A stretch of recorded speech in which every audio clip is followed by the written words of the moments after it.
Psicologia Jurídica em Destaque. Doutora Luciana Generali Barni. Olá! Quem me acompanha há algum tempo sabe que eu me dedico com profundidade ao tema da alienação parental. Eu atuo como psicóloga jurídica em assistência técnica aos advogados e às partes nos processos de divórcio com filhos. E cada vez mais a alienação parental é um fenômeno presente. Bem, hoje eu vou estar falando a respeito das diferenças entre alienação parental e síndrome da alienação parental e como identificar os sinais e comportamentos que denotam sofrimento do filho ao vivenciar a alienação parental. Existe uma grande confusão entre esses dois conceitos. Eles foram criados por um psiquiatra norte-americano chamado Richard Gardner, na década de 80. Apesar de serem fenômenos que existem desde que o mundo é mundo, só foram formalmente conceituados nesse período. Aqui no Brasil, a alienação parental teve uma atenção especial do legislador, que criou uma lei específica sobre alienação parental, permitindo que os juízes possam tomar medidas efetivas no sentido de prevenir ou cessar este fenômeno o quanto antes. Bem, voltando à conceituação então.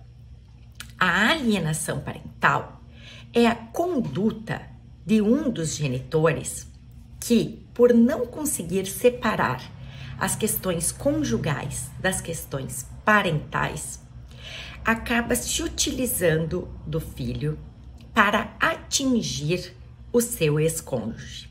E para isso, adota todas as manobras possíveis, as chamadas condutas ou atos de alienação parental.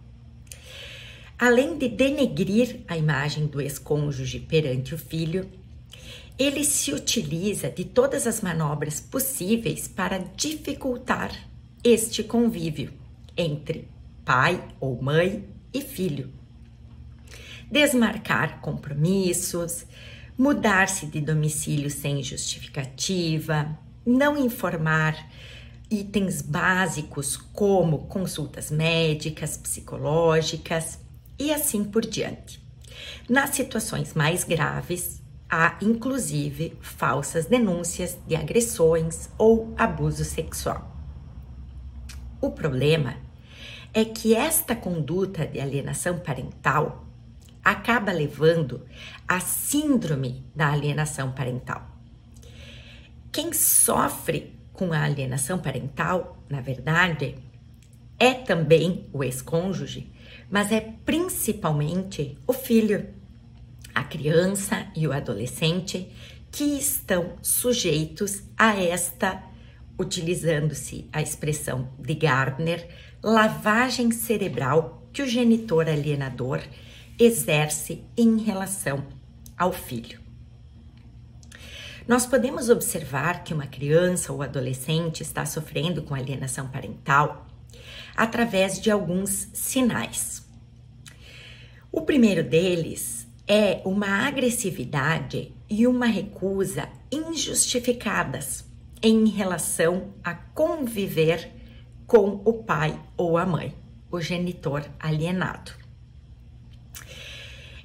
Esta atitude, ela não gera culpa na criança e no adolescente, mesmo eles vendo o quanto o seu pai ou a sua mãe está sofrendo com isso. Além disso, a criança e o adolescente começam a utilizar o que se chama discurso emprestado, que são aquelas palavras e expressões a respeito do pai ou da mãe, o genitor alienado, que quem utiliza, na verdade, é o genitor alienador. Então, expressões depreciativas. E a gente pode verificar isso porque muitas dessas palavras que a criança ou adolescente usam não são compatíveis com a sua idade. E por fim, é importante salientar que quando questionadas, essas crianças e adolescentes afirmam que são delas essas ideias, ou seja, o fenômeno pensador independente. Muito obrigada pela atenção e até a próxima!